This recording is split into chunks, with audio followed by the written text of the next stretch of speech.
কি ব্যাপার হঠাৎ করে আমাদের এখানে ডাকলে? আমি সোজা সাপটা কথা বলতে পছন্দ করি। আমরা দুই বোন, ড্যাডি আমাদের জন্য ছেলে খুঁজছেন, কিন্তু আমাদের দুই বোনের আপনাদের দুই ভাইকে ভীষণ পছন্দ। এই নিয়ে ড্যাডির সাথে কথা হয়েছে, যদি আপনারা দুজন আমাদের দুই বোনকে পছন্দ করেন তবে ড্যাডি বলেছেন আপনাদের গার্জেন নিয়ে আসতে। আমাদেরও তোমাদের ভীষণ পছন্দ, তোমরা তো দেখতে ভালোই। আমরা আসি। রোজ রোজ শুধু লঙ্কা বাটার রুটি এইসব ভালো লাগে? ভালো মন্দ খাবার তিন কাম করে এনে দিবা, তার তো কোনো মরদ নেই। ড্যাডি মম, ব্যাপারটা কি হঠাৎ করে ড্যাডি মম? এই বড় জায়গায় গেম মেরেছি, তোমাদের মা বাবা সেজতে হবে। না না, কদিন আগে ভাই ভাবি সাথে অনেক মার খাইছিস, এবার আর হবে না। আরে সারো আগের কথা, এখন আমাদেরকে বড় লোক হতে কেউ আটকাতে পারবে না। তোমরা শুধু কোটিপতি বাপ মেরে অ্যাক্টিং করে দিবা, তাহলেই গেম। তাতে আমাদের লাভ।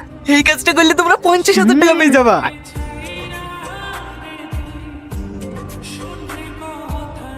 তোমার ছেলেটার পছন্দ বলে কিছু আছে?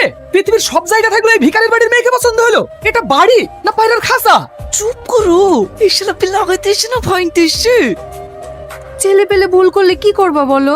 আপনারা কারা বাড়িতে হুট করে ঢুকে উলট পালট কথা বলছেন? আমি ছেলের বাবা, আপনি কে? আমি মেয়ের বাবা। তাহলে আপনি সেই ভিখারি যে নিজের মেয়েকে আমার ছেলের ঘাড়ে গোছাতে চাইছেন? কি বলছি কি রে? আমি শিওর এই বিয়ার হবে না। যদি বিয়ে ভাঙে এই শালাকে লাথতে পুঁতবো। চুপ করুন, আমার মেয়েদের আপনার ছেলেদের সাথে বিয়ে দেবো না।